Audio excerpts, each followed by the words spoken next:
नमस्कार मेरे प्यारे दोस्तों। स्वागत है आपका मेरे पहले पॉडकास्ट में, जहां आज हम आपको ले चलते हैं कोरियाई ड्रामा ग्रीड की दुनिया में। आज हम बात करेंगे इस ड्रामा के पीछे की थ्योरी के बारे में, जो इसे एक अनोखा और रोमांचक बनाती है। अगर आप कोरियाई ड्रामा के फ़ैन हैं या साई-फाई और मिस्ट्री में रुचि रखते हैं, तो ये सीरीज़ आपके लिए है। इस वीडियो में काफ़ी सारे स्पॉयलर्स हो सकते हैं, तो मैं आपसे अनुरोध करूँगी कि आप इस सीरीज़ को पहले देख लें, और अगर आपने देख लिया है तो ये वीडियो आगे जाके आपको बहुत इंटरेस्टिंग लगेगी, तो अंत तक बने रहें। ग्रीड एक साई-फाई मिस्ट्री और थ्रिलर ड्रामा है, जिसके कुल 10 एपिसोड्स हैं। ये डिज्नी प्लस पर फरवरी 2022 में रिलीज़ हुई थी। इस ड्रामा की कहानी एक रहस्यमय किरदार घोस्ट के इर्द गिर्द घूमती है, जिसने मानवता को खतरनाक सोलर विंड से बचाने के लिए एक शील्ड बनाई थी, जिसे ग्रीड कहते हैं। इसकी थ्योरी पर चर्चा करने से पहले इस सीरीज़ के स्टोरी को सारांश में जान लेते हैं। 1997 में एक रहस्यमय किरदार, जिसे घोस्ट कहा जाता है, मानवता को सोलर विंड के विनाशकारी प्रभावों से बचाने के लिए एक प्रोटेक्टिव शील्ड ग्रीड बनाता है। इस घटना के बाद घोस्ट अचानक गायब हो जाता है और 24 साल तक कोई नहीं जानता कि वो कहाँ है या उसका असली मकसद क्या था। 24 साल बाद 2021 में घोस्ट अचानक एक बार फिर प्रकट होती है। इस बार उसकी वापसी एक हत्या के मामले से जुड़ी होती है। एक सीरियल किलर किम मन नोक, जो एक निर्दोष आदमी की हत्या कर रहा होता है, घोस्ट के हस्तक्षेप करने की वजह से वो बच निकलता है। इस घटना से घबराकर सरकारी एजेंट किम से हा और डिटेक्टिव जोंग से ब्योक इस मामले की गहन जांच शुरू कर देते हैं। जांच के दौरान सेहा और सेबियॉक को पता चलता है कि घोस्ट के पीछे एक गहरा और जटिल राज छुपा हुआ है। घोस्ट केवल एक इंसान नहीं, बल्कि एक उन्नत तकनीक या शायद एक एलियन प्राणी हो सकता है, जो मानवता की भलाई के लिए ग्रीड का निर्माण कर रहा है। जांच के दौरान ये भी स्पष्ट होता है कि ग्रीड के निर्माण और रखारख में एडवांस टेक्नोलॉजी यानी उन्नत तकनीकों का प्रयोग हुआ है, जो मानवता की सुरक्षा के लिए बहुत ज़रूरी है। लेकिन इसके साथ ही नैतिक दुविधाएं भी उत्पन्न होती है, जैसे कि क्या इस तरह की तकनीकों का उपयोग करना सही है और इसके क्या साइड इफ़ेक्ट्स हो सकते हैं। कहानी के अंत में सेहा और सेब्योक को घोस्ट और ग्रीड के पीछे की असली सच्चाई का पता चलता है। घोस्ट का मकसद मानवता की भलाई करना था, लेकिन उसके कार्यों ने कई नैतिक और व्यवहारिक समस्याओं को जन्म दिया। चलिए अब हम इस ड्रामा के पीछे की थ्योरी की बात करते हैं। इस कहानी का केंद्र बिंदु है ग्रीड, जो एक प्रोटेक्टिव शील्ड है, जो मानवता को सोलर विंड से बचाने के लिए बनाई गई थी। ये थ्योरी वास्तविक जीवन के सोलर स्टॉर्म से प्रेरित है, जो पृथ्वी की तकनीकों को प्रभावित कर सकती है। सीरीज की शुरुआत 2005 से शुरू होती है, जब पृथ्वी सोलर विंड से टकराने वाली है। तब सभी देश के साइंटिफिक ऑर्गेनाइजेशन एक प्रोटेक्टिव शील्ड को ऑपरेट कर देते हैं, जिससे पृथ्वी इस सोलर विंड के दुष्प्रभाव से बच जाती है। इस ग्रिड को बनाने की शुरुआत 1997 को हुई थी, और इसका फाउंडर एक रहस्यमय किरदार है, जिसे घोस्ट के नाम से जाना जाता है। वो रहस्यमय इसलिए है क्योंकि किसी को उसके बारे में कुछ पता नहीं था, ना ही उसका रिकॉर्ड टाइम में मिला। वो अचानक प्रकट हुई और ग्रिड के डेवलपमेंट का फॉर्मूला हर देश को दे दी। सीसीटीवी कैमरास में उसे कैप्चर किया गया था कई बार, पर उसे कोई पकड़ ना सका, क्योंकि वो जब चाहे एक डिवाइस की मदद से अदृश्य हो जाया करती थी। बड़े बड़े ऑफिशियल्स का मानना था कि वो फ्यूचर से आई थी, और तब से एक एडमिनिस्ट्रेशन ब्यूरो को स्थापित किया गया था इस घोस्ट को पकड़ने के लिए। ये एक बड़ा ही जटिल ड्रामा है, जो आगे चल के दर्शकों को एक सस्पेंसफुल और अजीब कश्मकश में छोड़ के रख देती है। इस घोस्ट की वापसी और प्लॉट में हो रहे हत्या मामले सब ग्रिड से जुड़े हुए हैं। इस सीरीज में ये दिखाया गया है कि कैसे अतीत के कार्य वर्तमान और भविष्य को प्रभावित करते हैं। घोस्ट का ग्रिड बनाना और फिर गायब हो जाना घटनाओं की एक श्रृंखला को जन्म देता है। ग्रिड में एक अहम किरदार निभाने वालों में से एक वॉन से हा है, जो एडमिनिस्ट्रेशन ब्यूरो में काम करता है। सेहा का मकसद न केवल घोस्ट की सच्चाई को उजागर करना है, बल्कि अपने पिता की मृत्यु का रहस्य को सुलझाना है। वो घोस्ट के उस डिवाइस या वो यंत्र जिससे वो टाइम ट्रेवल करती है, उसको पाना चाहता है, जिससे वो अपना पास्ट चेंज करके अपने माता पिता के साथ एक सुकून भरा जीवन जीना चाहता है।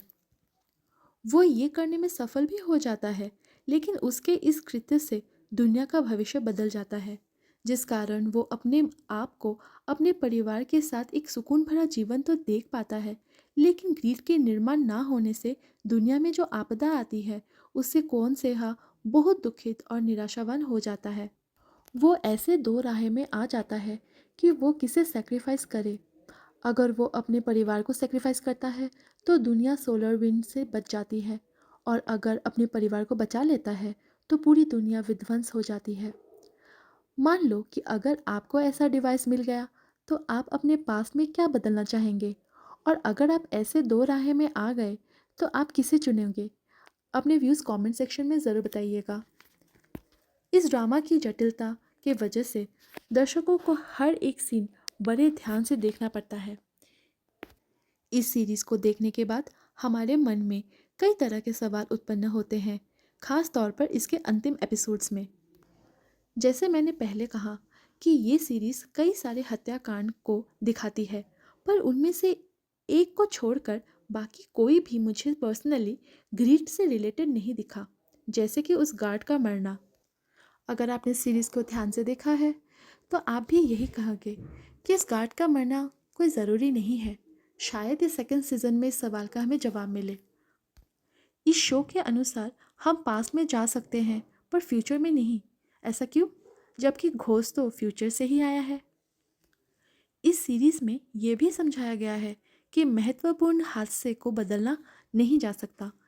जैसे कौन सेहा अपने पिता को बचा तो नहीं सका, पर अपनी माँ को डिप्रेशन में जाने से बचा लिया। जब घोस्ट पहली बार पकड़ी जाती है तो डॉक्टर्स का कहना था कि वो कभी भी मर सकती है, उसका डीएनए ब्रेकडाउन हो रहा है। पर कौन सेहा के टाइम ट्रैवल के बाद घोस्ट का डीएनए ठीक हो जाता है, और किसी तरह उसका ब्लड लाइन सीरीज के दूसरे किरदार जैसे जंग सेबॉक एक डिटेक्टिव और ली शी वॉन एक हत्यारे से जुड़ा हुआ है। इस ड्रामा को अंत तक देखेंगे तो जंग सेबॉक के गोद में एक बच्ची होती है, और हम दर्शकों को ये लगता है कि वो बच्ची और कोई नहीं बल्कि आगे जाके घोस्ट बनेगी।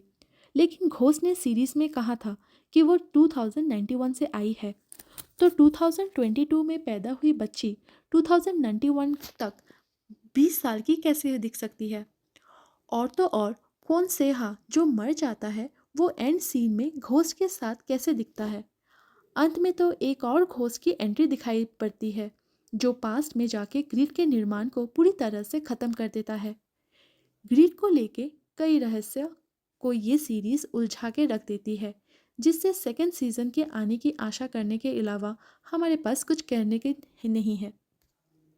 लेकिन इस कहानी को लेके मेरे मन में कुछ सोच, कुछ जवाब है जो इस सीरीज़ के घटनाओं के पीछे का मतलब देती है। मेरे हिसाब से इस कहानी की एक्चुअल शुरुआत फ्यूचर से होती है, जहां 2091 में ग्रीड का निर्माण होता है। घोस्ट इस बात को रियलाइज़ करके कि अगर ग्रीड पास्ट में निर्माण हो जाता तो दुनिया की काया बहुत हद तक बदल चुकी होती और दुनिया में शांति और प्यार होती।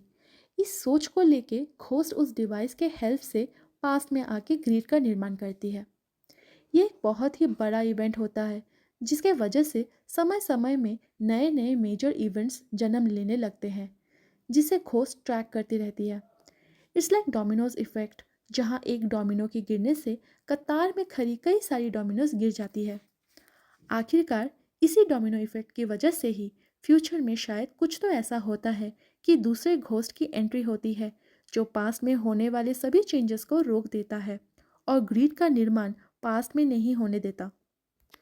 मुझे लगता है समय एक सीधी लाइन की तरह नहीं, बल्कि एक पेड़ की जड़ की तरह बढ़ता रहता है, जहाँ आपके चुने हुए डिसीजंस चॉइसेस से फ्यूचर की काया बनती है। कौन से हा के साथ जो हुआ वो इसी चीज़ को दर्शाती है। इस सीरीज़ में बाकी जो पार्ट्स हैं, जैसे कि वो हत्यारा और डिटेक्टिव का घोस्ट से कैसा रिलेशन है, और कौन से हा आखिर में कैसे ज़िंदा रह जाता है, वो बच्ची कौन है, और ग्रीड का क्या होता है, वो सब हमें शायद नेक्स्ट सीज़न में ही पता चलेगा। तो दोस्तों, ये था ग्रीड के पीछे का थ्योरी और मेरे अपनी कुछ पर्सनल विचार। अगर आप इसमें कुछ ऐड करना चाहते हैं तो अपने विचारों को कमेंट सेक्शन पर ज़रूर शेयर करें। ये शो दिखाता है कि शक्तिशाली तकनीकों का उपयोग मानवता की सुरक्षा के लिए कैसे किया जा सकता है और इसके दुरुपयोग या गलत इस्तेमाल से कैसे विनाश आ सकती है। उम्मीद है आपको ये जानकारी पसंद आई होगी। हमारे साथ जुड़े रहिए नीचे दिए गए बेल आइकन को दबा के, सब्सक्राइब करके और सुनते रहिए हमारे अगले एपिसोड के लिए। वीडियो और ऑडियो अगर अच्छी लगी हो तो इसे लाइक कीजिए और शेयर भी कीजिए। दोबारा मिलेंगे एक नए सीरीज़ के थ्योरी को एक्सप्लेन करते हुए। तब तक के लिए बाय बाय।